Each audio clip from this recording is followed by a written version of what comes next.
Finally விடாமுயற்சி திரைப்படத்தோட second look posters வந்து ரிலீஸ் பண்ணிட்டாங்க. இந்த போஸ்டர்ஸ் வந்து எப்படி இருக்குது அப்படின்னு தான் பேச போகிறோம். ஸோ ஒரு போஸ்டர் கிடையாது, 2 போஸ்டராக வந்து ரிலீஸ் பண்ணியிருக்காங்க. ஸோ ஏற்கனவே வந்து படத்தோட ஃபர்ஸ்ட் லுக் வந்து ரிலீஸ் ஆகி இருந்தது. அந்த ஃபர்ஸ்ட் லுக் வந்து ரசிகர்களுக்கு மிகப்பெரிய ஏமாற்றமாக தான் அமைந்தது. ஏன்னா வந்து அந்த ஃபர்ஸ்ட் லுக்கில் வந்து புதுசாக எதுவுமே இல்லாமல் சாதாரணமாக வந்து அஜித்குமார் அவர்களோட பழைய லுக் இருக்க மாதிரி தான் வந்து வச்சுருந்தாங்க. ஆனால் இந்த 2 லுக் போஸ்டரை பார்த்த உடனே ரசிகர்கள் செம கூஸ்பம்ப் ஆகிவிட்டாங்க. இதை 2 லுக்கில் வந்து ஏதாவது ஒன்று வந்து நீங்கள் ஃபர்ஸ்ட் லுக்காக ரிலீஸ் பண்ணியிருக்கலாமே, செம்மையா ட்ரெண்டாக இருக்குமே, படத்து மீது வந்து வேற லெவல் எதிர்பார்ப்பு அதிகரித்து இருக்குமே அப்படின்னு சொல்லி நிறைய பேர் வந்து ட்வீட் செய்ய ஆரம்பித்திருக்கிறார்கள். ஸோ இப்போ வந்து இந்த படத்தோட செகண்ட் லுக் வந்து ரிலீஸ் ஆகியிருக்கு.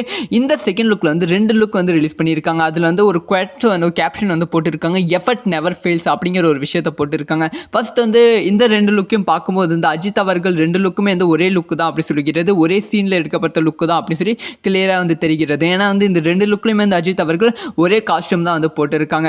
ஏதோ பயங்கரமான ஃபைட் சீக்வன்ஸ் நடக்கிற மாதிரி வந்து காமிச்சிருக்காங்க. இந்த ஒரு சீனை வந்து ஏற்கனவே நம்ம பார்த்துருப்போம். அதாவது வந்து மேக்கிங் வீடியோ ஒன்று ரிலீஸ் பண்ணியிருப்பாங்க. அதில் வந்து ஆக்ஷன்ஸ்லாம் ஆகும். அந்த ஒரு வீடியோவில் இருக்க லுக்கு தான் வந்து இந்த லுக்கில் வந்து அஜித்குமார் அவர்கள் இருக்காங்க. முக்கியமாக வந்து சுற்றி பார்க்கும்போது வந்து சுற்றி பாலைவனம் இருக்க மாதிரி காமிச்சிருக்காங்க. ஸோ பாலைவனம் காட்சி வந்து இந்த திரைப்படத்தில் ரொம்ப ரொம்ப முக்கியமாக இருக்கும் என்பதில் எந்தவித சந்தேகமும் இல்லை. முக்கியமாக வந்து இந்த 2 லுக்கில் வந்து 2வது லுக் வந்து செமையாக வந்து கூஸ்பம்ஸாக இருக்குது அஜித் ரசிகர்களுக்கு. ஸோ இந்த 2 லுக்குமே வந்து இப்போ வந்து இணையதளத்தில் செம ட்ரெண்ட் ஆகி கொண்டும் இருக்குது. ஸோ இதை பற்றி உங்களோட ஒப்பீனியன் என்ன? யாரெல்லாம் இந்த 2 லுக் பார்த்தீங்க?